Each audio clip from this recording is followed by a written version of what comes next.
کے پاس بھی کچھ خطبے جمع تھے، یقیناً جمع ہوں گے، مگر میں تو بات کر رہا ہوں روایت کی، متصل سند کی۔ راوی کہاں گئے؟ اتصال سند کہاں گیا؟ اور کم سے کم 10-12 راوی بنتے ہیں جو جامع نہج البلاغہ سے لے کر مولا علی شیر خدا تک 350-400 سال ہوئے نا، 10-12 راوی بنتے ہیں، وہ کہاں گئے؟ کس طرح پتا چلے گا کہ یہ خطبہ، یہ کلام آپ کا ہے نہیں ہے؟ کسی نے درمیان میں اضافہ کیا، بڑھا دیا، کم کر دیا، کسی چیز کا ثبوت ہی نہیں ہے، بس صرف ایک اعتماد چل رہا ہے۔ اب جب صورتحال ایسی ہو تو اب حدیث کے باب میں کیا طریقہ نکالا جائے؟ حل نکال رہا ہوں، سولوشن۔ اس طرح باقی کتب ہیں تو میرے نزدیک پھر اس کو سولوشن یہ ہے، حدیث کے باب میں ان احادیث کو لیا جائے، ان روایات کو، دونوں گھروں کے لیے کہہ رہا ہوں، جس کی تائید دونوں طرف کے علماء سے مل جائے، چونکہ انہوں نے ایک دوسرے کی کتابوں کو تو ماننا نہیں، وہ تو مشکلات میں نے بیان کر دی، اور اس کا حل بھی کوئی نہیں، چونکہ 1500 سال گزر گئے، اب تو سندیں نہیں کوئی بنا سکتا۔ اہل سنت کی کتب کی ہیں، اہل سنت کی کتب کی ہیں سندات۔ اب اس کا حل یہ ہے کہ جو چیزیں زہد پر ہیں، تقوی پر ہیں، ورع پر ہیں، علم پر ہیں، آخرت پر ہیں، معرفت پر ہیں، سلوک پر ہیں، عام نصائح پر ہیں، جس میں کوئی عقیدے کا اختلاف نہیں، وہ تو دونوں میں سے جس طرف سے مل جائے قابل قبول ہونا چاہیے۔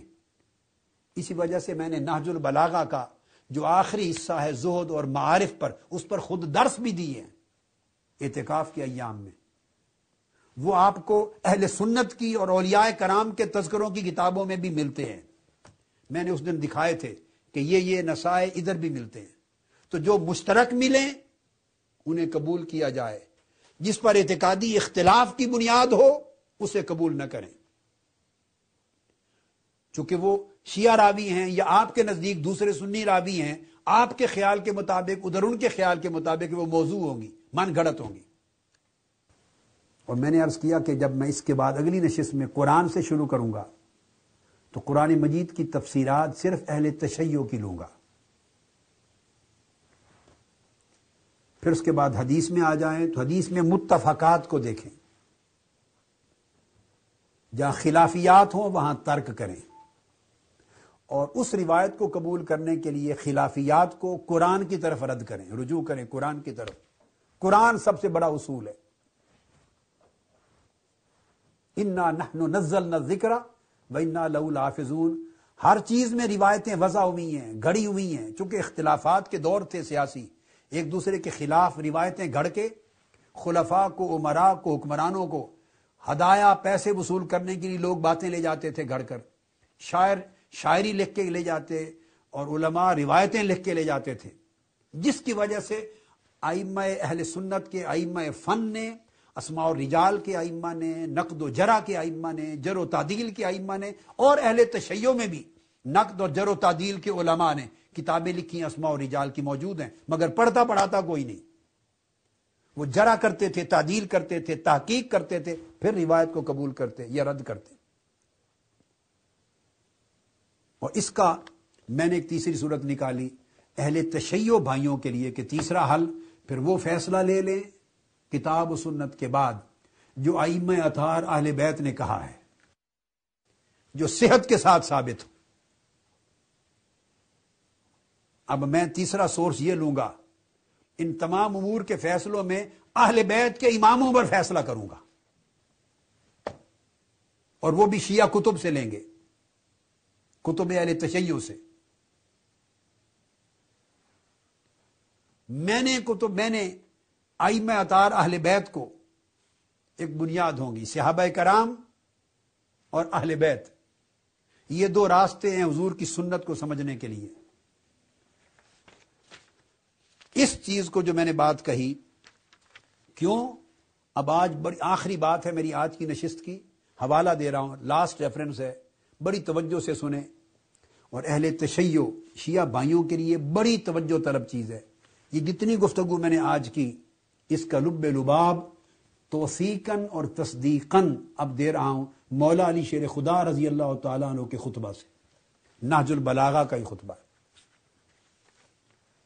جس پر اہل تشیع کا سب سے بڑا اعتماد ہے۔ مولا علی شیر خدا رضی اللہ عنہ، ایک بات تو وہ کہی جو میں نے شروع میں کہہ دی کہ سواد اعظم کو لینا اور انتہا پسند فرقوں سے بچنا۔ اب ایک بات مولا علی شیر خدا نے اور کہی ہے، آپ نے 3 باتیں کہی ہیں۔ یہی خطبہ جو میں نے آپ کو عرض کیا نہج البلاغہ کا، تہران کا وہی مطبوعہ جس کا میں نے ذکر کیا تھا، حاج علی نقی شرح اور ترجمہ علی نقی فیض الاسلام کا، اس کے صفحہ 277 پر مولا علی شیر خدا رضی اللہ تعالیٰ عنہ فرماتے ہیں، اپنا طریقہ خطاب کر کے لوگوں کو بیان کرتے ہیں۔ وہ فرماتے ہیں کہ لوگو انی لعلی بینۃ من ربی، اس کا اشارہ قرآن مجید کی طرف ہے کہ اللہ کی طرف سے جو سب سے بڑی حجت اور بینہ ہے میں اس پر قائم ہوں، اس کا مراد قرآن۔ اب مولا علی شیر خدا نے طریقہ سمجھایا ہے، کاش اسی پر اگر ہماری طبیعتیں مائل ہو جائیں، اگر مولا علی شیر خدا کے ساتھ سچی محبت ہے، سچا اخلاص ہے، ہم ان کے سچے پیروکار ہیں، تو پھر ان کی تعلیم پر عمل کرنا ہے۔ انی لعلی بینۃ من ربی، تو جو اللہ نے بینہ اتاری ہے، حجت، میں اس پر متمسک ہوں، اس پر قائم ہوں، وہ قرآن ہے۔ ومنہاج من نبی، اور فرمایا دوسرا منہاج اور طریقہ، اسوہ اور سنت جو میرے نبی مکرم صلی اللہ علیہ وآلہ وسلم نے عطا کیا ہے، اس پر قائم ہوں۔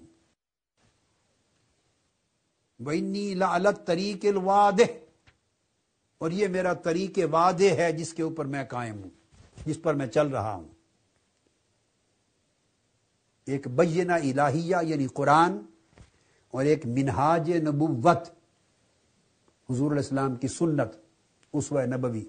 فرمایا یہ طریق واضح ہے جس پر میں چل رہا ہوں۔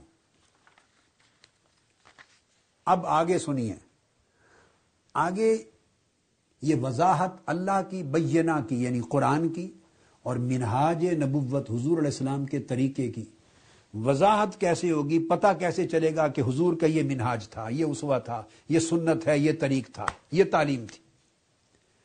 اس کے لیے سیدنا مولا علی شیر خدا رضی اللہ تعالیٰ عنہ نے حضور علیہ السلام کی امت کو اور اپنے ماننے والوں کو 2 شرائط میں باندھ دیا ہے۔ فرمایا حضور کا منہاج نبوت اور اللہ کا اتارا ہوا بینہ قرآن، اس کی رہنمائی اگر لینی ہو، طریق واضح، وہ 2 جگہوں سے ملے گا، 2 کو اکٹھا تھام لو۔ فرمایا 1، انظروا اہل بیت نبیکم فالزموا صمتہم واتبعوا اثرہم فلن یخرجوکم من ہدی۔ یہ مولا علی شیر خدا فرما رہے ہیں، میں ریفرنس پڑھ رہا ہوں نہج البلاغہ کا۔ آپ نے فرمایا اپنے نبی کی اہل بیت کو دیکھو اور ان کی سمت اور ان کی سیرت اور ان کے اسوہ کو تھام لو، اور ان کے آثار کو، ان کے نقش قدم پر چلو، ان کی تعلیمات کے اوپر پیروی کرو۔ فلن یخرجوکم من ہدی، تو وہ تمہیں ہدایت سے باہر نہیں لے جائیں گے۔ ایک طریقہ۔ اب مولا علی شیر خدا فرما رہے ہیں دوسرا، فرمایا ایک طریقہ حضور کی سنت اور منہاج دین کو پانے کا، وہ طریقہ ہے جو میں نے بیان کر دیا، اور دوسرا طریقہ آپ فرماتے ہیں صحابہ کرام ہیں۔ مولا علی شیر خدا نے فرمایا ایک حضور کی اہل بیت، اور دوسرا فرماتے ہیں صحابہ کرام، ان سے تمسک کرو، ان کے نقش قدم پر چلو، ان کے راستے پر چلو، ان کے آثار کی پیروی کرو۔